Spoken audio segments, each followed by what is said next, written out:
আজ আমি তোমাদের শোনাবো এক ছোট্ট কাঠবিড়ালির রঙিন সকালের গল্প।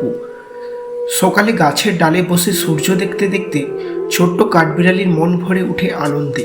সে লাফিয়ে লাফিয়ে গাছের ডাল বেয়ে উপরে উঠতে থাকে, মনের মধ্যে ভরা কৌতূহল আর উচ্ছ্বাস।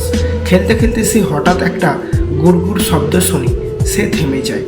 শব্দটা যেন তার পরিচিতি নয়। সে ভয় পায় না, বরং উৎসাহ নিয়ে শব্দের উৎস খুঁজতে যায়। ডালে চড়ে শব্দের দিকে যেতে গিয়ে হঠাৎ ডালটা ভেঙে পড়ে আর সে গুড়িয়ে পড়ে যায় নিচে। চোখ মেলে দেখে এটা তার চেনা জঙ্গল নয়, বরং এক অজানা জায়গা। চারপাশে তাকিয়ে দেখে অদ্ভুত গাছ, অচেনা পাখি, অজানা গন্ধ। কাঠবিড়ালির বুক ধকধক করতে থাকে, কিন্তু সে নিজেকে বলে ভয় পেলে চলবে না, সাহস করে এগিয়ে যেতে হবে। সে একা হাঁটতে থাকে জঙ্গলের ভেতর দিয়ে। কখনো ঝোপে শব্দ হয়, কখনো চোখ জ্বলে ওঠে দূর থেকে। তবু কাঠবিড়ালি পিছু হটে না। একটা ঝোপের আড়ালে দেখা মেলে এক বয়স্ক খরগোশের।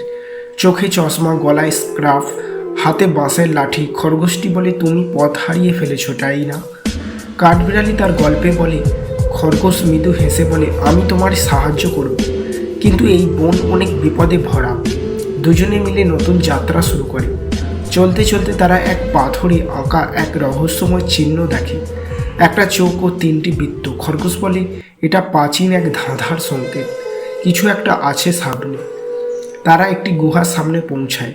তার সামনে ভাঙা শিকল, মাটিতে আঁচড়ের দাগ। খরগোশ বলে, এই পথ বিপজ্জনক, সাবধানে এগোতে হবে। রাতে ঝড় শুরু হলে গাছ উপড়ে পড়ে যায়।